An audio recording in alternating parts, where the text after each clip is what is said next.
So you're probably here because you're stuck at a plateau at pull-ups. They just don't feel very good. You're not motivated to do them. Because if you were, you'd probably be doing a lot more than you are right now. So to keep it simple, I'm just gonna walk you through some of the things I would coach somebody to do in order to break past plateaus, make pull-ups a lot easier, and just start with the fundamentals first, and we can work our way up to a little more advanced techniques and go from there. So no more bullshit, let's get into it. So I brought you over here to talk about one of the most fundamental things you should be doing in your pull-ups, and that is the semi-false grip.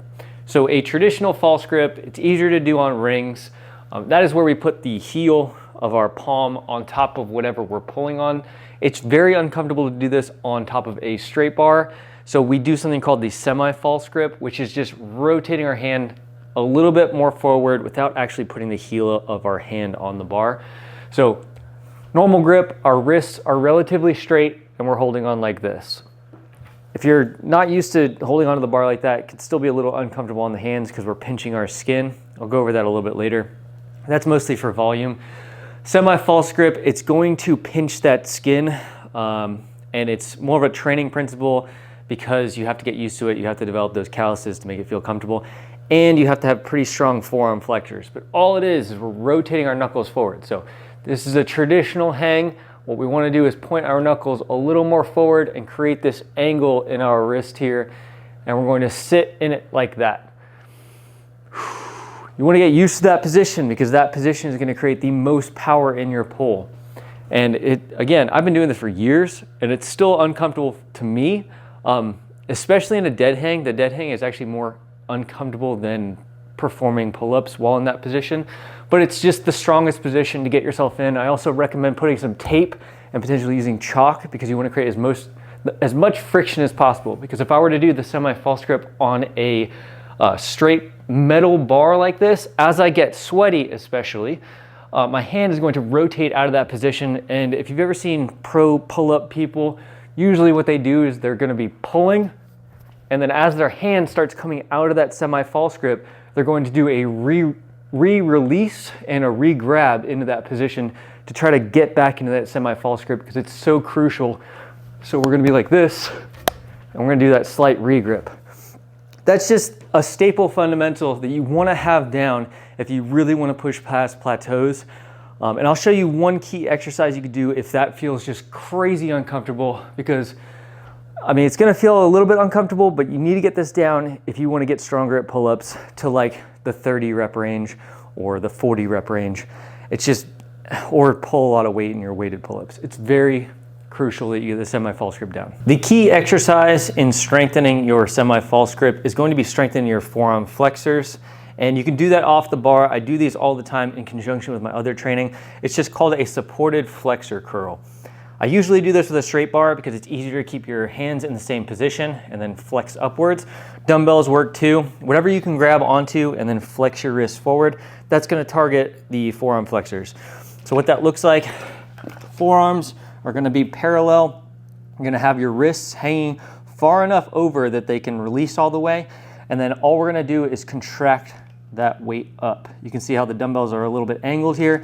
That's okay, as long as you're getting a good contraction in your forearm, and this is gonna help with that semi-false grip.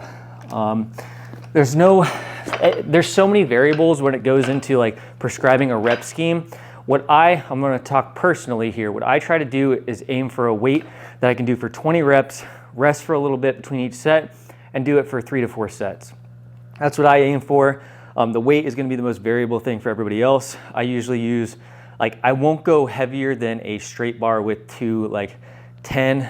I don't even think I've ever tried 25 pounds, but 2 10s on each side because 20 reps is a very high volume. And whenever I'm targeting a small muscle group like the forearm flexors, I like to do higher volume just because that way I get a good contraction, good burn. And it takes probably 7 to 8 reps to even start feeling it in the targeted area, in my experience. And so I'll aim for that higher rep range, and then the reps really start to burn at like rep 15, and that's where you get the most out of it. So try it out, pick your rep range, pick your weights, and then just do it for 3 to 4 sets and make sure you're resting good in between. But that should target the forearm flexors really well and really help you with that semi-false grip, because again, the semi-false grip is a crucial position if you want to start pulling more weight and doing more pull-ups. So I'm going to go over some basic principles that you might not be thinking of when you're doing pull-ups. This next one's going to be about breathing. It's like if you get a running coach and he just tells you to run further without actually breaking down your stride, your form, and going over the basic principles of running and just expecting you to run faster, it's gonna not have the greatest results. So I wanna go over the basics that you might not be thinking about. And the first one is gonna be breathing. When I do pull-ups, I breathe in on the way down, and then I do something called like a core brace, breathe out on the way up. So core bracing is where we're flexing our core, and that's kind of what's pushing the air out. So I'm gonna breathe in, and then I'm gonna flex my core. So I'm not gonna breathe out all my air. I'm gonna breathe out enough air that the core is taking up, like the core is gonna take up the space and flex the diaphragm so your air comes out. But again, we're not breathing out all of our air. It's just bracing our core and breathing out enough air to create that space for your core. So on the bar, I'm gonna get in that semi-false grip. I'm going to breathe in. And I'm not gonna do that every rep. I think that's a little crazy. You're gonna have to use a little bit of athleticism and get used to it. But you do wanna do that initial core bracing in the beginning and keep your core relatively flexed while you're doing it. There is a bit of a core release while you're getting through your, into the rhythm of doing pull-ups. And so you wanna have that core tightness. We're trying to create as much energy efficiency as possible. You don't want to lose any energy while we're doing it. And all losing energy means is being loose. So not being in that semi-false grip, not having a tight core, I'm having a little bit of like sway to my pull-up. You want to be nice and tight. And that's why the semi-false grip is great. That's why breathing and keeping that tightness in your core creates so much power in your pull. Yeah, so just that tightness in your core, getting the breathing down, and that's going to be your own rhythm of breathing. I'm kind of keeping my core tight and naturally breathing as I do more reps after that first rep, but just use that first rep and core brace in the beginning, and that'll really help with the energy loss. All right, the next thing is going to be thumb placement. This is a bit of a personal preference thing. I like when my gym strength translates to other things I do outside of the gym, so I'm gonna use the most neutral and natural position possible, which is thumb underneath. I'm gonna use a just outside shoulder width apart. And it's gonna be different for everybody based on arm length, based on how tall you are. So just jump onto the bar and feel what's most natural. And I can feel if I'm too narrow, the pull pattern, like as I get higher, my arms are kind of coming like this, doesn't feel natural. If I'm too wide, it feels a little more natural, but not as casual as just outside shoulder width for me. That is perfect. That creates the tightness, that creates the pull. It's gonna be a little bit of trial and error for you, just finding that right position. But for me, it's just outside shoulder width apart, and I can feel even this is too far. That's about perfect. So right here, that just feels perfect for me. And especially as you add weight onto your reps, because that's one of the best ways to increase your pull-up rep count, because you're gonna make yourself feel lighter once you take the weight off. This semi-false grip, that neutral position, you want to feel the most powerful as you can. And so that there is a level of comfort to that, because if you feel really uncomfortable all the way out here, it's going to bleed into you not being able to pull as much weight. And so you want to feel as natural as possible on the bar. Shoulder width, power, pull. I will say though, having your thumb on top of the bar for wider reps does help, because the wrist positioning, when I have my thumb underneath the bar, if I go super wide, it doesn't give me that range of motion that I want. When I have my thumbs over, it pushes my wrist out. So if you want to isolate the lats, if you're a bodybuilder or something like that, it's probably better if you want to have your thumbs over the bar and then really hyper focus the lats here, those body weight like half rep, whatever.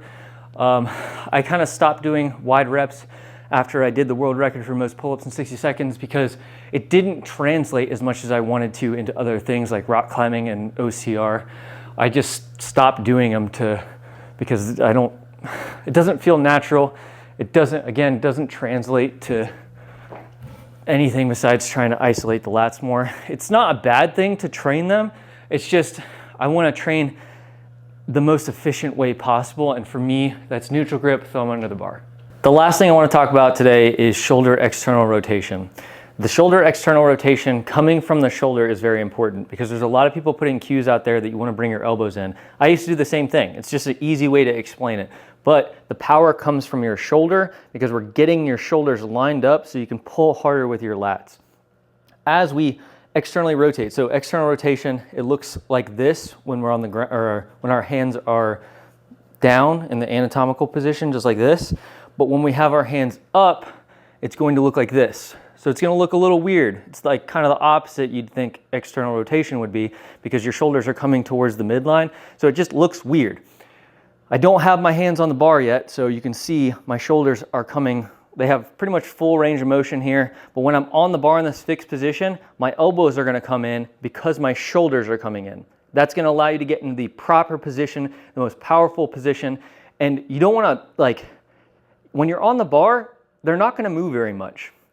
We're going to be static. I'm going to show you in a second, but this is exaggerated because I'm going from basically a pronated pull-up grip to a hammer grip, right? That's full rotation. But if I keep my hands here, like the tightness, you can feel it. If you just do it without grabbing on the bar, you can feel the tightness in your lats, tightness in your shoulder here. That's what we're trying to create. So on the bar, it's going to look like this. I'll turn around so you can see it from the back too. But we're going to be grabbing onto the bar, semi-false grip, core bracing, and then our elbows are going to be the concept I want you to visualize of shoulder rotation. But I want you to emphasize the power is coming from this area right here, not from the elbows. So we're here, we're externally rotating. You see my elbows are coming in because of my shoulders, not because I'm trying to push my elbows, because I can push my elbows together and be unlocked on my shoulders, and that sets yourself in a really bad position. So here, we're going to use our shoulders, engage our lats, and that's how you're going to be able to do like chest to bar pull-ups first try. Let me show you from the back. Just like that, chest to bar. It's really that simple once you get the pathing of how your body is supposed to be set up. Semi-false grip, breathing, core bracing, and that external rotation. All of those tips will almost instantly increase your reps. It might be a little challenging in the beginning, but if you can train those properly, you can do those forearm flexor curls, your pull-up numbers will skyrocket, your weighted pull-ups, the amount of weight you can pull will skyrocket as well. But those are the tips I got for today. I really hope this helps.